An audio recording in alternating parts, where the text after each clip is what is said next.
Instagram મારફતે થયેલ પ્રેમને લઈને ધાનેરાના જ યુવકે યુવતીને લઈને ભાગી જતા ધાનેરા પોલીસે રાજસ્થાનમાંથી શોધીને દીકરીને પરત લાવી હતી. ધાનેરા ખાતે ઇન્સ્ટાગ્રામ મારફતે એક યુવકે સગીર વયની યુવતીના સંપર્કમાં આવી મસ્ત મોટી લાલચ અને ખરા ખોટા વચનો આપી વિશ્વાસમાં લઈ ભાગી ગયો હતો, જેની ફરિયાદ ધાનેરા ખાતે દાખલ થતા ધાનેરા પોલીસે પરિસ્થિતિની ગંભીરતા સમજી એક્ટિવ થતા આખર ધાનેરાથી 150 કિલોમીટર દૂર રાજસ્થાનની હદમાંથી પરત લાવી હતી અને આરોપી હોશિયાર હોવાથી મોબાઈલ નંબર પણ બદલી નાખ્યો હતો અને ધાનેરા પોલીસ છેલ્લા 1 માસથી એના આધારે વોચમાં હતી અને આખીરમાં પોલીસના સતત પ્રયત્નો થકી માહિતી સામે આવતા દીકરીને પરત લાવવામાં આવી હતી. જે કેસની ગુજરાતી સાથે ભરત ઠક્કર, ડીસા.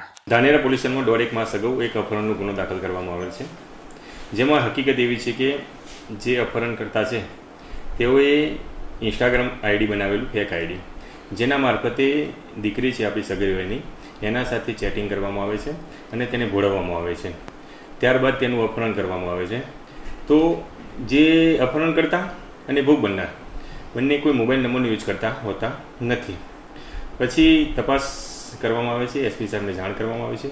એસપી સાહેબની સૂચના મુજબ સ્પેશિયલ ઇન્વેસ્ટિગેશન ટીમ એકની રચના કરવામાં આવે છે અને જે અનુસંધાને 1.5 મહિના બાદ એક લોકેશન મળે છે કે તેઓ કિશનગઢ પોલીસ સ્ટેશનની હદમાં રાજસ્થાન રાજ્યમાં કોઈ જગ્યાએ રહે છે.